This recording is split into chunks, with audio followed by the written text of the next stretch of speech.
അങ്ങനെ നമുക്ക് പ്രതീക്ഷിക്കണം. മനു, നമുക്ക് നിലവിലുള്ള ഇതുവരെയുള്ള സാഹചര്യങ്ങൾ വിലയിരുത്തി ഇങ്ങനെ കണക്കെടുക്കാം.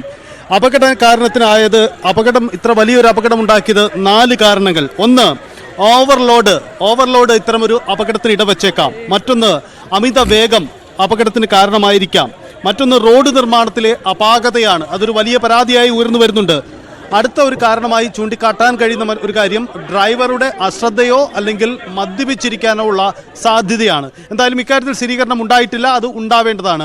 ഒരു കാര്യം ഉറപ്പാണ്, ഈ വാഹനത്തിൻ്റെ RC രേഖകൾ പരിശോധിക്കുമ്പോൾ ചില സുപ്രധാന വിവരം കൂടി നമുക്ക് പ്രേക്ഷകരെ അറിയിക്കാൻ കഴിയും. അതായത് KL 59T7475 എന്ന വണ്ടി നമ്പറിലുള്ള ഈ വാഹനം 60-ലധികം തവണ നിയമലംഘനങ്ങൾ നടത്തിയിട്ടുണ്ട് എന്ന കണ്ടെത്തൽ നമുക്ക് RC രേഖകൾ പ്രകാരം തന്നെ ഉദ്ധരിച്ചുകൊണ്ട് പറയാം. ഏറ്റവും ഒടുവിൽ ക്രിയേറ്റ് ചെയ്യപ്പെട്ടിരുന്ന ഒരു ചെല്ലാൻ ഡേറ്റ് ഞാൻ പറയാം, 21/11/2024. അതായത് കഴിഞ്ഞ മാസം 21-ാം തീയതി തന്നെ നിയമലംഘനം നടത്തിയ ഒരു വണ്ടിയാണ് എന്നത് RC രേഖകൾ ഇത് വ്യക്തമാക്കുന്നു.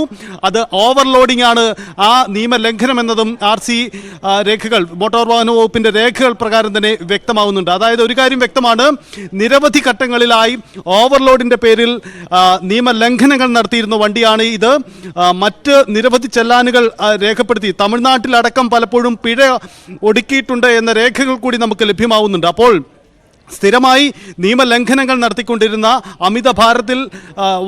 അമിതഭാരം കയറ്റി സ്പീഡിൽ യാത്ര ചെയ്യുന്ന, അമിത വേഗതയിൽ യാത്ര ചെയ്യുന്ന ഒരു വാഹനമാണ് ഇതെന്ന കാര്യം വ്യക്തമാണ്. പല ഘട്ടങ്ങളിൽ പലപ്പോഴും നിയമലംഘനങ്ങൾ ഈ വാഹനം തന്നെ നടത്തിയിട്ടുണ്ട്.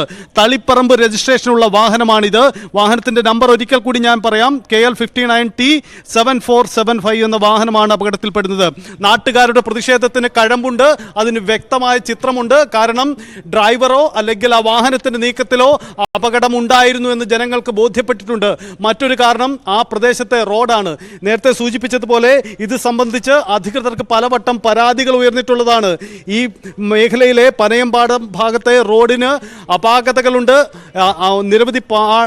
നിർമ്മാണത്തിൽ നിരവധി വീഴ്ചകൾ സംഭവിച്ചിട്ടുണ്ട്. അത് അപകടത്തിന് ഇടവെക്കുന്നു എന്ന കാര്യം നമുക്ക് ഉദ്ധരിക്കാൻ കഴിയുന്ന ഒരു കാര്യം കൂടി. ഒക്ടോബർ 23-ന് പനയമ്പാടത്തിന് തൊട്ടടുത്തുള്ള അയ്യപ്പൻകാവ് എന്ന സ്ഥലത്ത് സമാനമായ ഒരു അപകടമുണ്ടായി.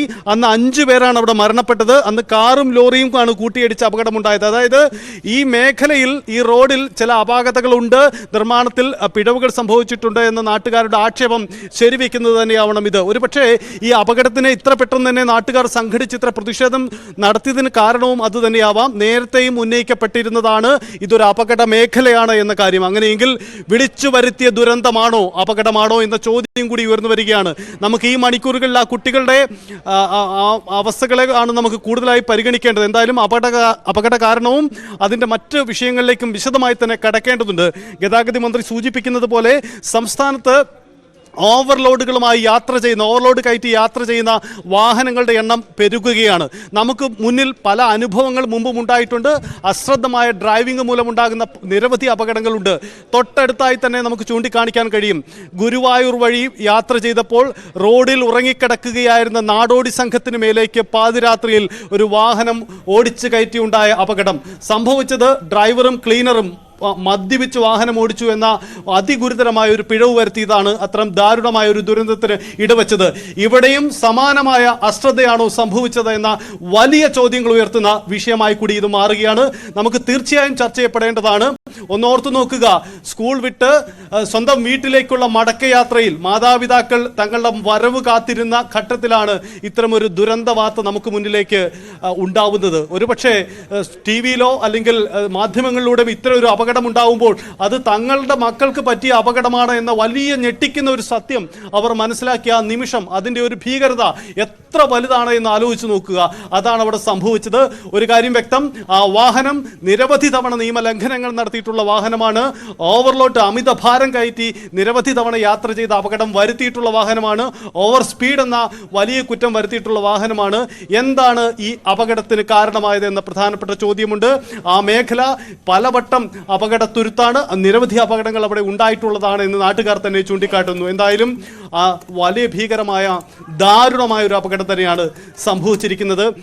അതിൻ്റെ വേദനയിലാണ് ആ പ്രദേശവാസികൾ. മുമ്പും പലവട്ടം ചൂണ്ടിക്കാണിച്ചിട്ടുള്ളതാണ്. ഒരുപക്ഷെ നമുക്ക് ഒഴിവാക്കാൻ കഴിയുമായിരുന്ന അപകടമാണ് ഈ പനയമ്പാടത്തെ ഈ ദാരുണ അപകടം. നമുക്ക് മുന്നിൽ ഉയർത്തുന്ന ചോദ്യങ്ങൾ നിരവധിയാണ്. കാരണം ഇനിയും പല അനുഭവങ്ങൾ ഉണ്ടായിട്ടും എന്തുകൊണ്ട് ഇങ്ങനെ വീണ്ടും ആവർത്തിക്കപ്പെടുന്നു എന്ന ചോദ്യമാണ്. സർക്കാർ സംവിധാനങ്ങൾ, ഗതാഗത മന്ത്രി കെ ബി ഗണേഷ് കുമാറിൻ്റെ ഇന്നത്തേതിന് സമാനമായ വാക്കുകൾ കഴിഞ്ഞ ദിവസം ഈ ഗുരുവായൂർ നാടോടി സംഘത്തിനുണ്ടായ ദുരന്ത വാർത്തയുണ്ടായപ്പോഴും മന്ത്രി അത് ആവർത്തിച്ചതാണ്. പക്ഷേ ആഴ്ചകൾക്കിപ്പുറം വീണ്ടും ഇത്തരമൊരു ദുരന്ത വാർത്ത വരുമ്പോൾ എവിടെ നമ്മുടെ സംവിധാനങ്ങൾ? എന്തുകൊണ്ട് ഈ ജാഗ്രത പാലിക്കൽ സംഭവിക്കുന്നില്ല എന്ന ചോദ്യമാണ്. പൊതുനിരത്തിൽ വാഹനം ഓടിക്കുമ്പോൾ മിനിമം പാലിക്കേണ്ട ചില രീതികളുണ്ട്, പാലിക്കേണ്ട അച്ചടക്കമുണ്ട്. അത് പാലിക്കപ്പെടാതെ പോകുമ്പോൾ സംഭവിക്കുന്നത് ഒന്നും അറിയാത്ത കൊച്ചുകുട്ടികളുടെ ജീവനാവാം, അല്ലെങ്കിൽ സാധാരണക്കാരുടെ ജീവനാവാം. അങ്ങനെ ക്രൂരമായ ഒരു അപകടമായി ഇത് മാറുന്നു എന്നതാണ്. പലപ്പോഴും നമുക്കറിയാം, വാഹനാപകടങ്ങൾ ബോധപൂർവം വരുത്തി വെച്ചാൽ പോലും നമ്മുടെ നിയമ സംവിധാനങ്ങൾ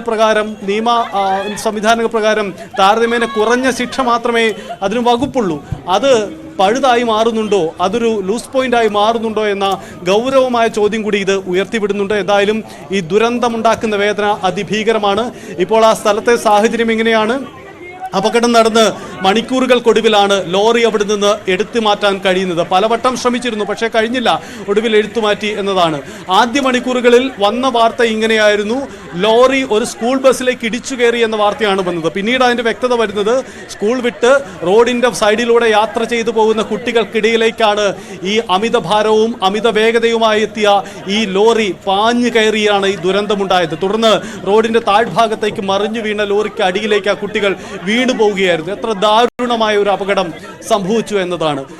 ലോറി നിരവധി നിയമലംഘനം നടത്തി എന്നത് വ്യക്തമാവുകയാണ്. എന്തായാലും ഇത് സംബന്ധിച്ച റിപ്പോർട്ട് തേടി ഗതാഗത വകുപ്പ് മന്ത്രി റിപ്പോർട്ട് തേടിയിട്ടുണ്ട്. അതിൻ്റെ തുടർ നടപടികൾ ഉണ്ടാകും നമുക്ക് കരുതാം. പക്ഷേ നഷ്ടപ്പെട്ട ജീവനുകൾ, അതിന് ആര് വില കൊടുക്കും? നഷ്ടം ആ കുടുംബങ്ങളുടേത് മാത്രമായി മാറുമ്പോൾ നമുക്ക് മുന്നിൽ ആവർത്തിക്കപ്പെടുന്ന ദുരന്തമായി ഈ പനയങ്കാവ് ദുരന്തം മാറും. തീർച്ചയായും സജിത്ത് സൂചിപ്പിച്ചതുപോലെ തന്നെ ആവർത്തിക്കപ്പെടുന്ന അപകടങ്ങൾ, അശ്രദ്ധയുടെ നിരുത്തരവാദിത്വത്തിന്റെയൊക്കെ അവസാനത്തെ അപകടമായി, ദുരന്തമായി, ഉദാഹരണമായി മാറുകയാണ് പാലക്കാട് കല്ലടിക്കോട് ഇപ്പോൾ ഉണ്ടായിട്ടുള്ള ദുരന്തം. എന്തായാലും നമുക്ക്